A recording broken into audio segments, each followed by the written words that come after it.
بسم اللہ الرحمن الرحیم۔ فصل الفعل اما متعد، اس فصل کے اندر تقسیم کر رہے ہیں فعل کو، فعل یا تو متعدی ہوتا ہے یا لازم ہوتا ہے۔ الفعل اما متعد، فعل یا متعدی ہوتا ہے۔ متعدی کی کیا تعریف ہے؟ وہو ما یتوقف فہم معناہ علی متعلق غیر الفاعل۔ فعل متعدی اس فعل کو کہتے ہیں کہ جس کے معنی کو سمجھنا متوقف ہے ایک ایسے متعلق پر کہ جو فاعل نہ ہو، فاعل کے علاوہ کسی اور متعلق پر اس کے معنی کو سمجھنا متوقف ہے۔ جیسے یہ مثال ضرب زید عمرا، تو ضربہ فعل ہے، اس کے معنی کو سمجھنا متوقف ہے زید کے علاوہ امر پر بھی۔ زید فاعل ہے، امر مفعول ہے، امر پر متوقف ہے۔ اگر امر نہ ہو تو ضربہ کا معنی سمجھ میں نہیں آتا ہے۔ اما لازم، یا فعل لازم ہوتا ہے، وہو ما بخلافہ، فعل لازم اس کو کہا جاتا ہے جو فعل متعدی کے برخلاف ہوتا ہے، یعنی جس کے اندر معنی کو سمجھنا فاعل کے علاوہ کسی اور متعلق پر موقوف نہیں ہوتا، متوقف نہیں ہوتا، فقط فاعل کی ضرورت ہوتی ہے اور فاعل کے ذریعے سے فعل کا معنی سمجھ میں آ جاتا ہے، فاعل کے علاوہ کسی اور چیز کی ضرورت نہیں ہوتی۔ جیسے یہ مثال قعد زید، تو قعد زید میں زید کافی ہے، کسی اور متعلق کی ضرورت نہیں ہے۔ والمتعدی یکون الی مفعول واحد، کیونکہ متعدی اس فعل کو کہتے ہیں جس کے لیے فاعل کی بھی ضرورت ہے اور فاعل کے علاوہ ایک اور متعلق یعنی مفعول بہ کی بھی ضرورت ہوتی ہے۔ والمتعدی وہ فعل جو متعدی ہوتا ہے، یکون الی مفعول واحد، ہو سکتا ہے متعدی ہو ایک مفعول کی طرف۔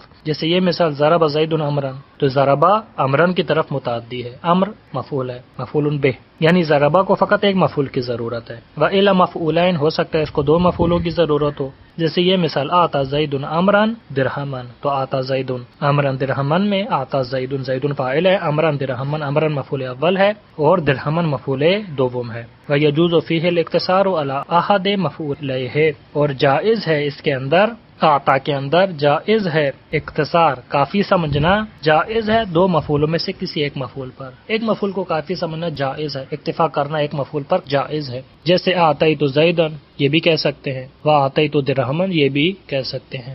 زیدن اور درہمن کو ایک ساتھ ذکر کر دینا ضروری نہیں ہے۔ بخلاف باب علمت، برخلاف باب علمت، باب علمت یعنی باب افعال قلوب، افعال قلوب کا باب۔ افعال قلوب کو بھی چونکہ دو مفعول کی ضرورت ہوتی ہے، لیکن وہاں پر یہ نہیں ہو سکتا کہ ایک مفعول کو حذف کرے دوسرے کو ذکر کرے یا دوسرے کو حذف کرے پہلے کو ذکر کرے۔ وَإِلَى ثَلَاثَةِ مَفَاعِلَ، اور ہو سکتا ہے متعدی ایسا متعدی ہو کہ جس کو تین مفاعیل کی ضرورت ہو، تین مفاعیل کی طرف متعدی ہوتا ہو۔ نحو، جیسے یہ مثال عالم اللہ زیدن امرا فاضلا، تو یہاں پر اللہ فاعل ہے، زید مفعول اول ہے، امر مفعول دوم ہے، فاضلا مفعول سوم ہے۔ تو من ہو اسی تین مفاعیل والے افعال میں سے ہے ارا، انبأ، نبأ، اخبارا، خبارا، حدثا۔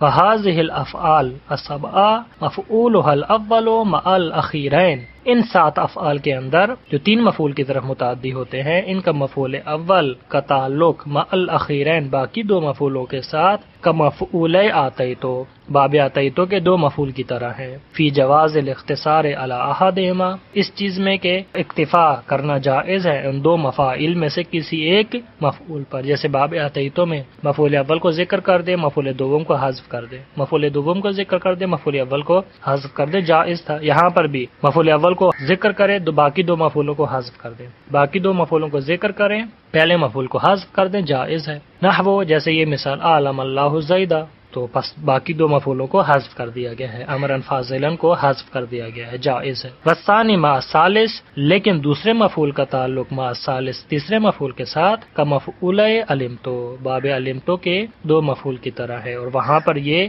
حذف کرنا الگ طور پر علیحدہ طور پر جائز نہیں ہے۔ فی عدم جواز الاختصار، اکتفا کرنا جائز نہیں ہے، علی احدہما، ان دو میں سے ایک مفعول پر اکتفا کرنا جائز نہیں ہے، یعنی ایسا نہیں ہو سکتا کہ مفعول دوم کو حذف کرے مفعول سوم کو ذکر کر دے، یا مفعول سوم کو حذف کرے مفعول دوم کو ذکر کرے، یہ جائز نہیں ہے۔ فلا یقال، لہذا یہ کہنا جائز نہیں ہے عالم تو زیدن خیر الناس، عالم تو فاعل ہے، زیدن مفعول اول ہے، خیر الناس مفعول سوم ہے، مفعول دوم کو آپ نے حذف کر دیا ہے، یہ جائز نہیں ہے۔ بل یقال، بلکہ یوں کہیں گے عالم تو زیدن امرا خیر الناس، یعنی امرن مفعول دوم جو ہے اس کو ذکر کرنا واجب ہے۔ بس تین باب ہیں، ایک باب ہے باب آتیتو، دوسرا باب ہے باب علم تو، تیسرا باب ہے باب عالم تو۔ باب عالم تو 3 مفاعیل والا ہے، یعنی اس کو 3 مفعول کی ضرورت ہوتی ہے۔ باب آتیتو اور باب علمتو کو 2 مفعول کی ضرورت ہوتی ہے، لیکن دونوں میں فرق یہ ہے، باب آتیتو میں 2 مفعول مبتدا اور خبر نہیں ہوتے ہیں، لہٰذا اسی وجہ سے ایک مفعول کو حذف کرنا دوسرے کو ذکر کرنا یا دوسرے کو حذف کرنا پہلے کو ذکر کرنا جائز ہوتا ہے۔ لیکن باب علمتو کے اندر چونکہ دونوں مفعول مبتدا اور خبر ہوتے ہیں اور مبتدا اور خبر کو الگ الگ طور پر حذف کرنا جائز نہیں ہے، یعنی مبتدا کو حذف کریں خبر کو ذکر کریں یا خبر کو حذف کریں مبتدا کو ذکر کریں، یہ جائز نہیں ہے۔ لہٰذا اسی وجہ سے یہاں پر 2 مفاعیل میں سے ایک مفعول پر اکتفا کرنا بھی جائز نہیں ہے۔ اور باب عالمتو میں پہلے مفعول کا باقی 2 مفعولوں کے ساتھ تعلق اسی طرح ہے جیسے باب آتیتو کے 2 مفعول ہے، لیکن مفعول دوم کا اور مفعول سوم کا آپس میں تعلق باب علمتو کی طرح ہے۔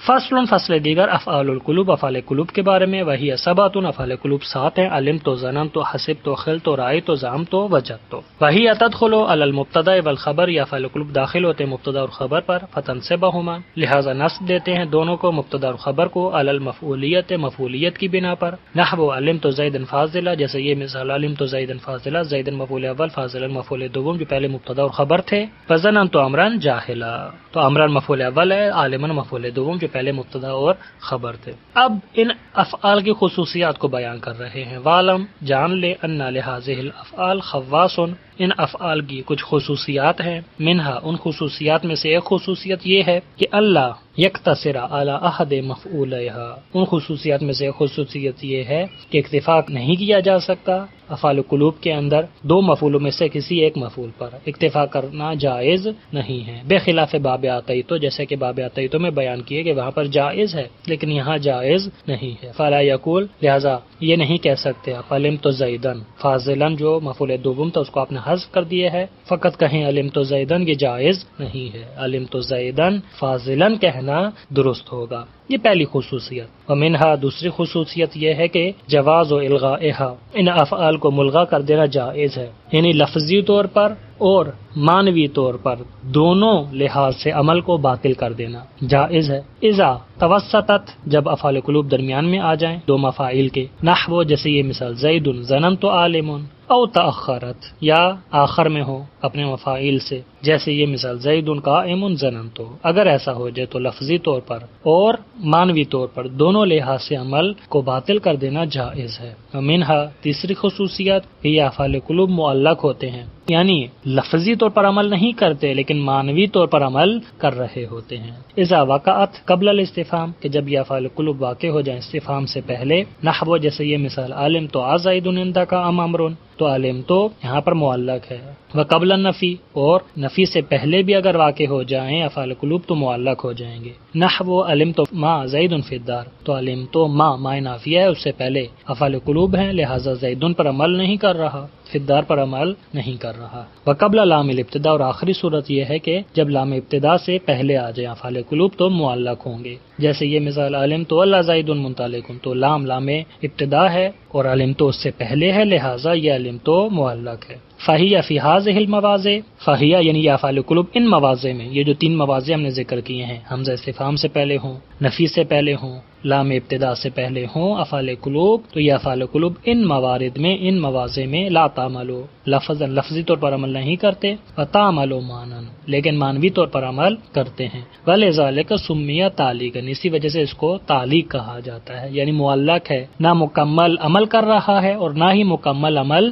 نہیں کر رہا بلکہ درمیان میں ہے، لفظی طور پر عمل نہیں کر رہا، معنوی طور پر عمل کر رہا ہے۔ ومنہا، چوتھی خصوصیت یہ ہے کہ انہ یجوز ان یکون فاعلها ومفعولها ضمیرین متصلین من الشیء الواحد، افعال قلوب کے اندر جائز ہے کہ ان کا فاعل و مفعولها اور مفعول اول ضمیرین 2 ضمیریں ہوں، متصلین من الشیء الواحد، ایسی 2 ضمیریں ہوں گی کہ جن کا مرجع ایک ہی ہوگا، متصل ہوں گی ایک ہی شے کے ساتھ، یعنی جن کا مرجع ایک ہو، جائز ہے۔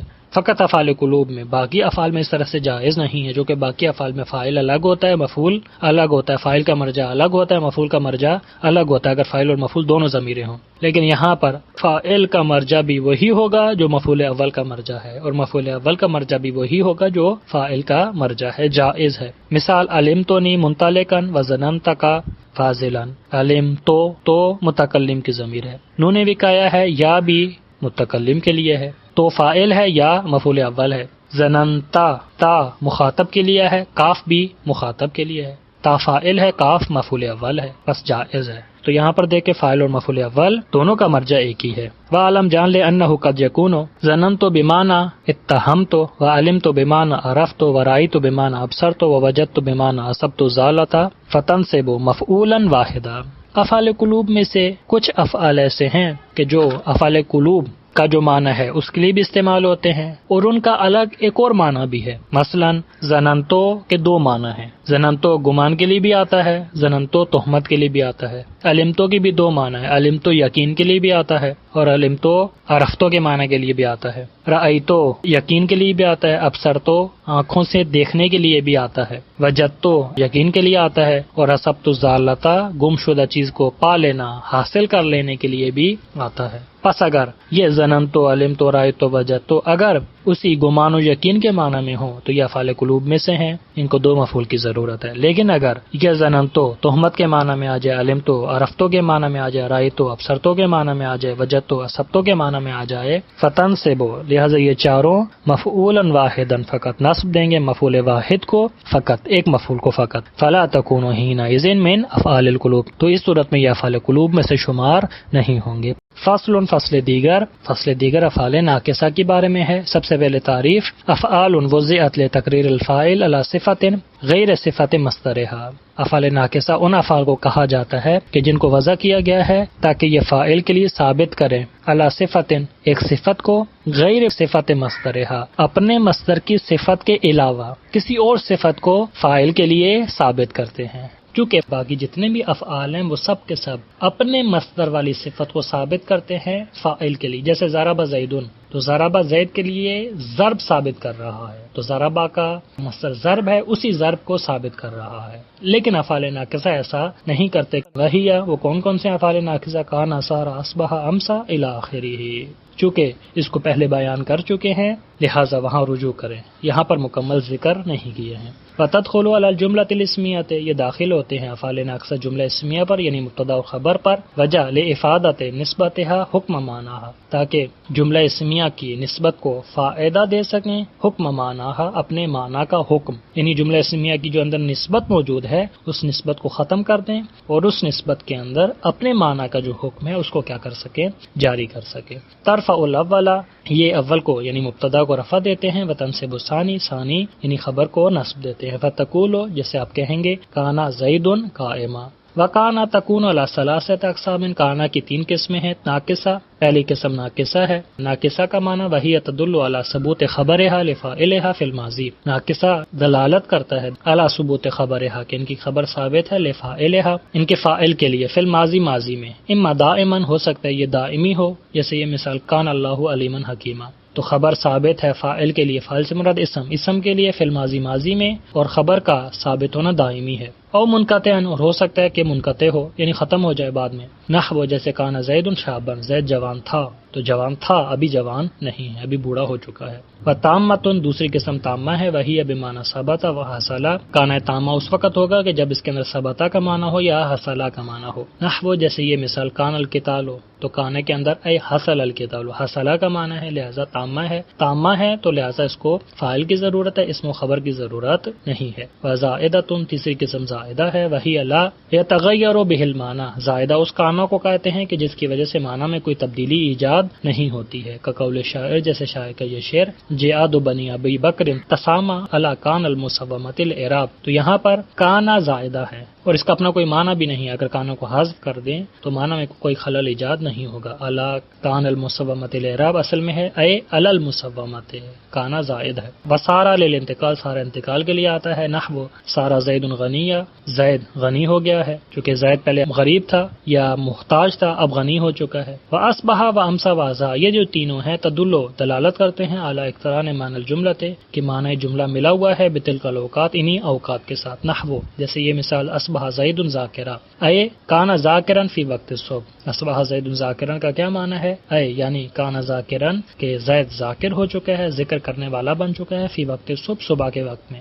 وہ بیمانہ داخلہ فی الصبا، اور بعض اوقات اصبحہ تامہ ہو جاتا ہے اور اس وقت یہ داخلہ فی الصبا کے معنی میں استعمال ہوتا ہے۔ داخلہ فی الصبا یعنی صبح کے وقت میں داخل ہو جانا، تو یہ کان تامہ کا معنی ہے، کان ناقصہ کا معنی نہیں ہے۔ وَكَذَلِكَ ذَلَّ وَبَاتَ، اور اسی طرح ذلہ اور باتا بھی ہیں، یہ دلان علی اقتران معنی الجملۃ، جو دلالت کرتے ہیں معنی جملے کے ملے ہونے پر بے وقتہ اپنے اوقات کے ساتھ۔ وَبِمَعنَ سارا، اور یہ ذلہ اور باتا سارا کے معنی میں بھی استعمال ہوتے ہیں۔ وَمَا زَالَ وَمَا بَرِحَ وَمَا فَتِحَ وَمَا انفَكَّ، یہ جو چار ہیں تدل و دلالت کرتے ہیں علی ثبوت خبرها لفاعلها، کہ ان کی خبر ثابت ہے ان کے فاعل کے لیے، یعنی ان کے اسم کے لیے ہمیشہ سے۔ نحو، جیسے یہ مثال ما زال زید امیرا، زید ہمیشہ سے امیر ہے۔ وَيَلْزَمُهَا حرف النفی، اور ان کے اندر لازم ہے حرف نفی، حرف نفی کا آنا لازم ہے۔ وما داما، اور ما داما جو ہے تدلو دلالت کرتا ہے علی توقیت امر، ایک امر کے وقت کے معین کرنے پر، بمدت ثبوت خبرها لفاعلها، جب تک خبر ثابت ہے